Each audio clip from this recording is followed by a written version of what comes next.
Smoothie has just joined Echo Fox, being benched previously from Cloud9 and playing in their Academy squad. Now, Smoothie just released a statement talking about his problems within Cloud9 and how one of the things in which he cites is that shot calling, he was too controlling. And we've kind of heard this story before with High, and that they're in a similar situation that High was too controlling so that the team couldn't actually function without him. And not only that, but if Smoothie's not on his A game, they can't function at all, right? So it kind of depends on one person. But where it differs with Smoothie is that the meta, what he says is it's basically so vastly different that making a good call is difficult because he doesn't know the other person's role as much as he used to, because there's so many different champions in so many different roles. So it makes it very difficult to make a judgment call based on this crazy different spectrum of information. And so that's where it kind of varies with High versus Smoothie. Now, what I think no one has discussed, and I think it's the elephant in the room, is that there might have been a personality clash. Now, that would be weird, seeing as though they've worked with each other. Smoothie has been on Cloud9 for about 2 years, and so it would be weird for a personality clash to happen right now. But as it stands, with the meta shifting to what has been one of the most monumental shifts in all of League of Legends history, not even just this entire year, but an entire span of League of Legends itself. This has been one of the biggest changes of all time. And so with that, you may have some resistance in what a player may or may not want to play, or what he thinks about the game versus maybe what the coach thinks about the game, right? And so when the coach, or when Jack has this power to be able to bench players, especially because relegations doesn't exist anymore, so you didn't have that problem in the beginning where someone could just stay in the game even though they have bad tendencies or they have a bad mindset. You're kind of forced to play with them because otherwise you're going to lose your entire team, right? You'll lose your spot within the LCS. So now we're in this different predicament, though, to where if there is a flare of, personality that is just vastly different from what you want as a team culture, then you can decide whether you really don't want that within your team. And so this has been one of the first splits, besides Spring Split, of course, but this has been one of the first times in which you can actually bench or kick a player without vastly grave repercussions, right? So that may be a problem. I'm not saying that is exactly the problem. I don't have any inside information on that, but I think it could be a problem that is just overbearing now, and it's actually a reality in which you can solve at this moment because previously you couldn't.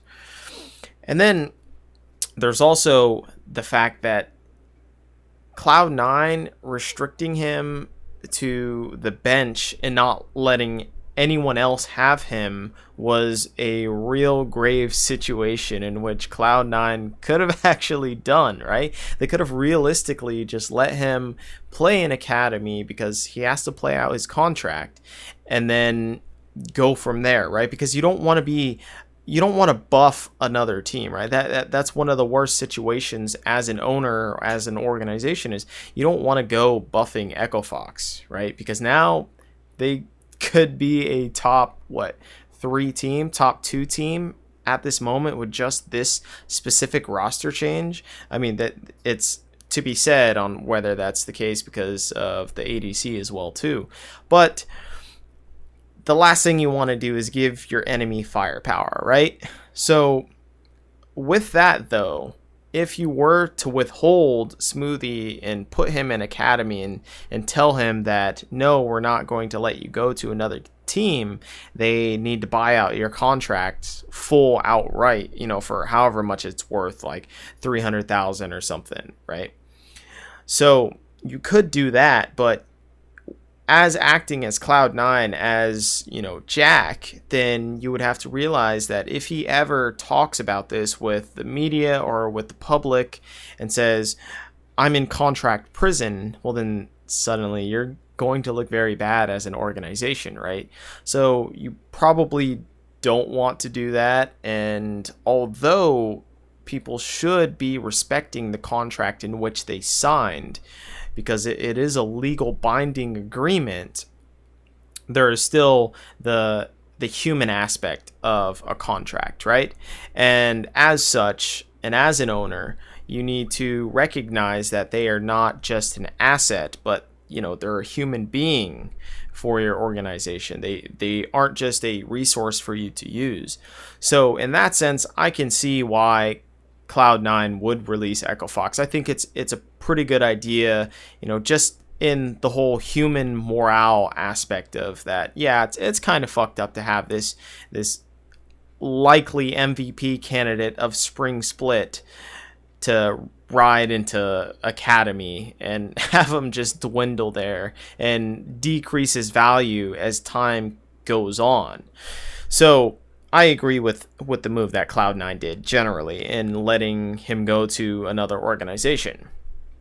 And let's also be fair that Zeyzal is nowhere near as good as Smoothie. Like, let's not even sugarcoat that shit to say that, because Zeyzal, he did look bad in Academy. At least I thought he was pretty fucking bad in Academy when he did play, and at least in Spring Split. But he has looked somewhat decent within the current Cloud9 starting roster, so I will give him that. I will say that he has improved from last time that I saw him, and I didn't see all the Academy games either, so there is that caveat. But he's still nowhere as good as Smoothie, right? So it's not a skill problem in which why Smoothie was suddenly benched, right? That possibly can't be the reason. So to just have him move to another org, I know as Cloud9 fans, that's probably got to feel pretty bad. Coming from their perspective, that has to feel bad. Now, the good things, though, is Smoothie on Echo Fox is absolutely insane. I mean, this will be the first time that Smoothie actually gets to lane with a rookie ADC. This is the moment in which he gets to be the mentor.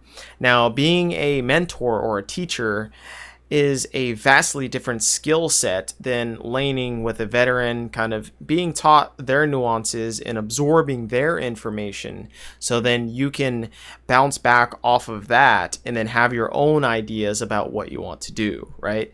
And contribute to that afterwards. Well, now he has to do the opposite. He has to put out those ideas in the beginning. He has to say exactly what he wants, how he wants to play, what style he wants to play in the bot lane.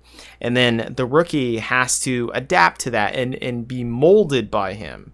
And so this is the first time that Smoothie is going to be able to mold someone else just from the get-go. So it'll be interesting to see how he handles this additional responsibility, because it is vastly different from what normally has happened within his career.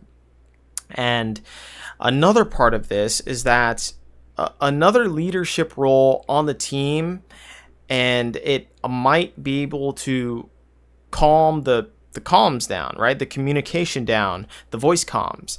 And when you look at the old roster of Echo Fox, you see a very rambunctious group of, well, first Phoenix and then Dardoch and Huni. Just that top side of the map is very volatile, and that's what was the concern with this entire roster, was that this team was just going to implode, right? Dardoch was just gonna rage at people, Huni was gonna fucking fight back, and then there would be Phoenix who would just emotionally shut down, right?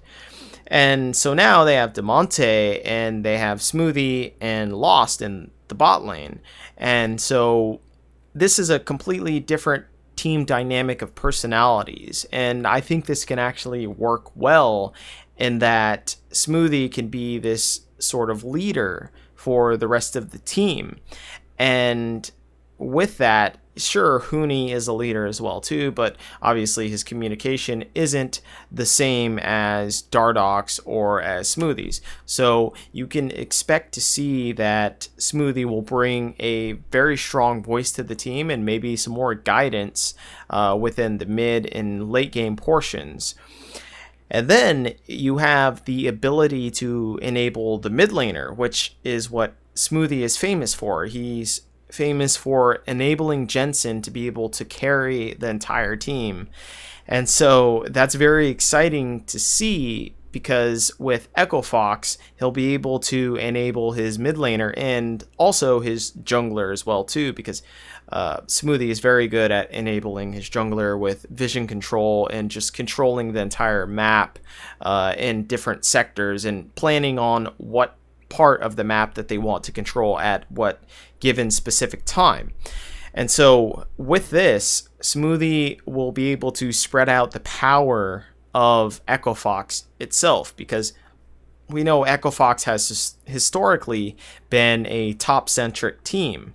You know, they live and they die by Huni, right? And Dardoch enables Huni. So if Smoothie is then able to enable the mid lane, suddenly there's another power threat upon the entire Echo Fox roster.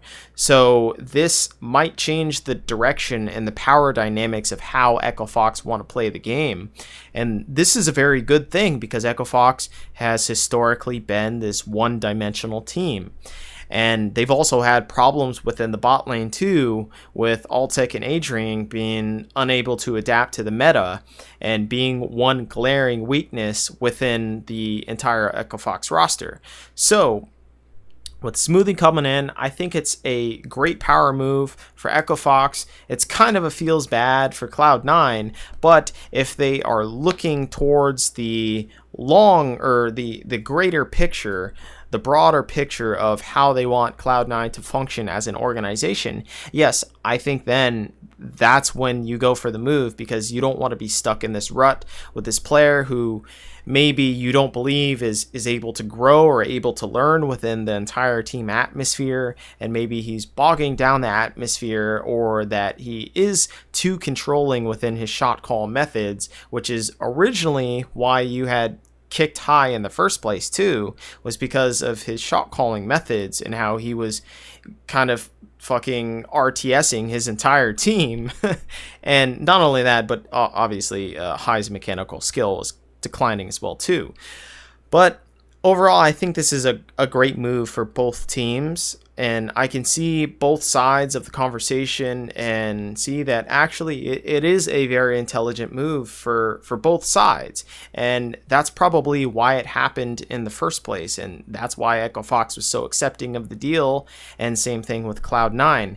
So overall, this is a great thing, and I can't wait to see Echo Fox play in week 6. This is going to be very exciting, and I can't wait to see how Cloud9 battle against this and see if this was the correct move. And there's going to be a lot to prove within week 6 as Cloud9 and Echo Fox face off against each other, because it's going to be all the baggage on the table. It's going to be this grudge match, and that's just going to be very exciting, at least for storyline wise.